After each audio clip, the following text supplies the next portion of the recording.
হবেন, এমপি হিসেবে যদি আপনি সংসদে শপথ নেন, আপনার দলীয় কোনো লোক যদি চাঁদাবাজি, সন্ত্রাসী বা জমি দখল, ভূমি দখল করে, তখন আপনার অবস্থান কার পক্ষে থাকবে?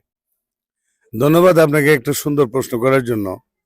আমি আমার জীবনটা কাটিয়েছি, আমার জীবনে অনেক দুর্নীতি করার মতো এবং দলীয় চেলাচামুন্ডাদেরকে সুযোগ দেওয়ার মতো অনেক পজিশন আমার ছিল। আমি তো জানেন আমি ৩ বারের চেয়ারম্যান ছিলাম ফান্দাক ইউনিয়নে এবং কেউ বলতে পারবে না যে আমার কোনো চেলারা কাউকে বিরক্ত করেছে। আপনারা জানেন ফান্দাক একটি হিন্দু অধ্যুষিত এলাকা।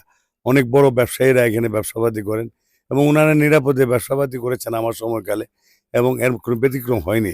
আর আমার জীবনের শেষ প্রান্তে এসে আমি মানুষের কাছে ভিক্ষা করে যে ভোটটি নিচ্ছি, আমি অবশ্যই এটার মর্যাদা রাখবো। কোনো প্রকার চাঁদাবাজ, সন্ত্রাসী কিংবা দুর্নীতিবাজ কেউ আমার থেকে প্রশ্ন পাবে না।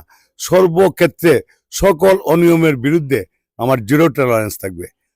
জনগণ যদি আমার সাথে থাকে এবং সাথে থাকবে আশা করছি, জনগণ সাথে থাকলে একজন নেতার এর চেয়ে বড় প্রাপ্তি কিছু নাই। এবং আমি একটি সাক্ষাৎকারে বলেছিলাম যে আমার দল আমাকে বহিষ্কার করেছে। আমি পরিষ্কার ভাষায় বলেছি নাসিরনগরের জনগণ আমাকে নতুনভাবে আবিষ্কার করবে। ধন্যবাদ আপনাকে, ধন্যবাদ আপনাদেরকেও যারা দেখছেন। আমাদের পেজটি ফলো দিয়ে হাতে থাকবেন এবং আপনাদের পছন্দের প্রার্থীকে ভোট দিয়ে আগামীকাল 12 তারিখে নির্বাচিত করে সংসদে পাঠাবেন বলে আশা করছি। আসসালামু আলাইকুম ওয়া রাহমাতুল্লাহি ওয়া বারাকাতুহু।